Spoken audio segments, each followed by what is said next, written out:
এত নির্মম কেন, এত নিষ্ঠুর কেন? 10-11 জন আমার সহনাগরিক মারা গেছে, কোনো দায় দায়িত্ব নেই, কোনো দায় দায়িত্ব নেই, ঘাড়ে চাপিয়ে দিয়ে এলো হলো। এখন ওদের সব কিছুর মধ্যে তো ওরা চক্রান্ত দেখে মমতা ব্যানার্জি, কী যে বলে তার কি নেই, ভুলভাল বকে, যা খুশি তাই বলে।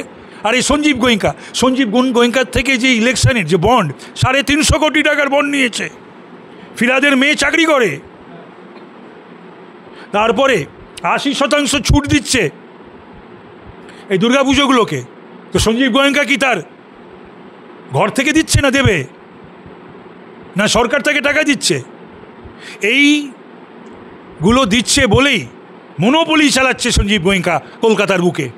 আর অন্য সমস্ত জায়গায় আরও একাধিক এই সমস্ত ইলেকট্রিক সাপ্লাই এজেন্সি রয়েছে। আর এইগুলো করছে বলেও যা খুশি তাই করছে, কিছু করার ক্ষমতা আছে নাকি? এই যেগুলো বলছে মমতা ব্যানার্জি, এগুলো সঞ্জীব গোয়েঙ্কার সঙ্গে কথা বলে নিয়ে দেখো পলিটিক্সের ব্যাপারে মানুষকে এই সমস্ত ভুল বাজে মানুষকে বোকা ভাবে নাকি, যে আমি তোমাকে একটু গালাগাল বন্ধ করবো, তুমি একটু কিছু মনে করো না। এবং তার থেকেও বড় কথা হচ্ছে যে এইগুলো সে করছে বলেই তো এখান থেকে তাকে তো টাকা তুলতে হয়।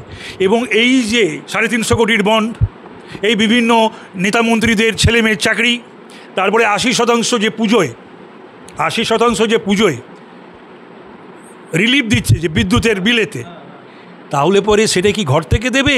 সেগুলো সব তো আমাদের ঘরে ওই বিলগুলো হয়ে কয়েক মাস ধরে আসবে যুক্ত হয়ে। তো এইগুলো যদি কলকাতাবাসী না বোঝে, বঙ্গবাসী না বোঝে, আমার কিছু বলার নেই। কেউ বলেছে নাকি উনাকে মানুষ নয়? কেউ কি বলেছে? আমি জানি না, কেউ কি বলেছে? পুজো উদ্বোধন করতে আবার কিসের কষ্ট? উনি এই সমস্তগুলো বন্ধ করে উনি পরিষেবা যদি এটা দিতেন 14-15 বছর ধরে, যেগুলো উনি করেননি, কাজের কাজ উনি একটাও করেননি, খালি ভাঁওতাবাজি আর বাতেলা, শুধু তিনি ভাষণ দিয়েছেন বাংলার মানুষকে, কলকাতার মানুষকে। কলকাতায় জল জমছে কেন উনি জানেন না? কোনো পরিকল্পনা 15 বছরে একটা পরিকল্পনা কলকাতা নিয়ে?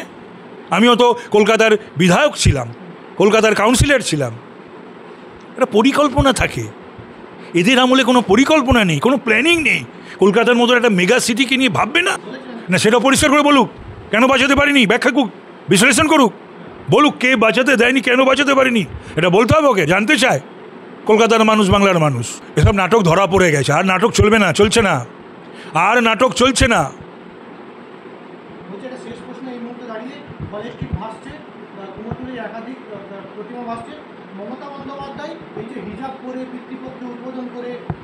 এটা অনেকে যারা ধর্ম মানে, ঠাকুর দেবতা মানে, দেব দেবতা মানে, পরম্পরা মানে, এবং কিছু তো নিশ্চয়ই আমাদের হিন্দু ধর্মের কিছু তো আদেশ নির্দেশ আছে। এই মমতা ব্যানার্জি যেগুলো করে চলেছেন, সেগুলো হিন্দু পরম্পরা, হিন্দু ধর্মের যে আদেশ নির্দেশ রয়েছে, যেটা মেনে আমরা চলি, সেগুলোর বিরোধী।